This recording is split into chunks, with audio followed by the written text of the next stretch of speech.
Respected Rashtrapati Ji, Honorable Speaker of Lok Sabha, Sri Om Birla Ji, Honorable Prime Minister, Sri Narendra Bhai Modi Ji, Sri Prahlad Joshi Ji, Minister for Parliamentary Affairs, Sri Ghulam Nabi Azad Ji, Sri Adhir Ranjan Chaudhary Ji, Union Ministers, Members of Parliament, and other distinguished invitees, friends from the media.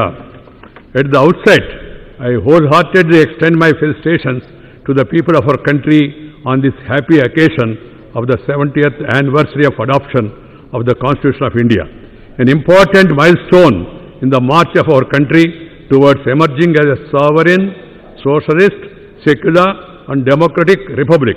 It was only on this day, 70 years ago, that we, the people of India, gave ourselves this constitution by which the Union of India came into being.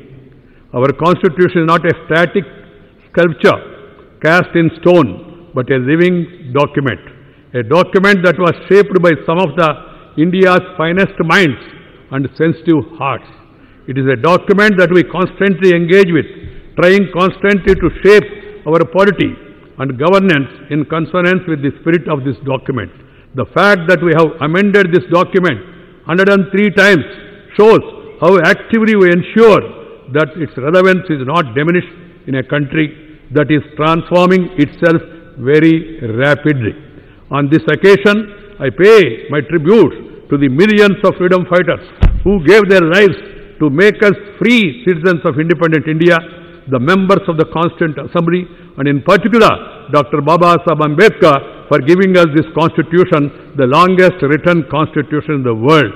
On behalf of the entire nation, I salute these great sons of this great country for the great contribution they have made.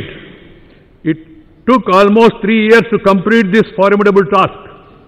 As chairman of the drafting committee, Dr. Baba Saheb Ambedkar studied 60 constitutions, and with his deep knowledge of our society and the requirements for building a modern India, he coordinated the drafting of this document in a masterly fashion. It was a document that was extensively debated. 2,473 amendments were actually moved in the Constituent Assembly. It drew upon a number of features from the constitutions of different countries, including that of USA, UK, the then USSR, Ireland, Canada, France, Germany, Australia and Japan. In his closing speech, while presenting the draft constitution, Dr. B.R. Ambedkar expressed a sense of deep satisfaction at the work accomplished. At the same time, he was candid enough to express his fears as to what future has in store for India. He had said, I quote, "Will Indians praise the country above their creed, or will they praise the creed above the country? I do not know.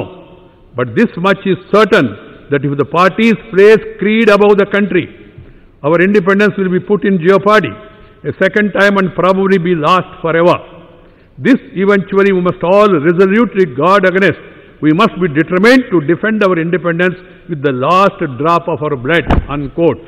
On a positive note, he made 3 important suggestions to maintain democracy, not merely in form, but also in fact. Dr. Ambedkar ji felt that we must make our political democracy a social democracy as well. Dear honorable members, these observations are relevant today as they were in 1949. They serve as guideposts for us to steer clear of debilitating pitfalls in our democratic journey. The Indian democratic experiment over the past 70 years has been indeed fairly positive, except for a dark patch during the emergency when the Constitution was subverted, mainly because we did not heed one of the warnings given by Dr. Baba Saheb Ambedkar. But it is growing testimony to our country's resilience, the strong framework of the parliamentary democracy, a robust electoral system, among all, the people's ability to orchestrate dissent through constitutional provisions that prevent us from slipping into dictatorship. Over the last 7 decades, we should look back with legitimate pride that our country has not only adhered to its democratic constitution, but also has made tremendous progress in breathing life into the document and deepening the democratic ethos. We have progressively put the public at the center of the Republic and emerged not only as the largest democracy but as a country that continues to remain a glowing symbol of a vibrant, pluralistic culture with a flourishing parliamentary system with the Constitution acting as the bulwark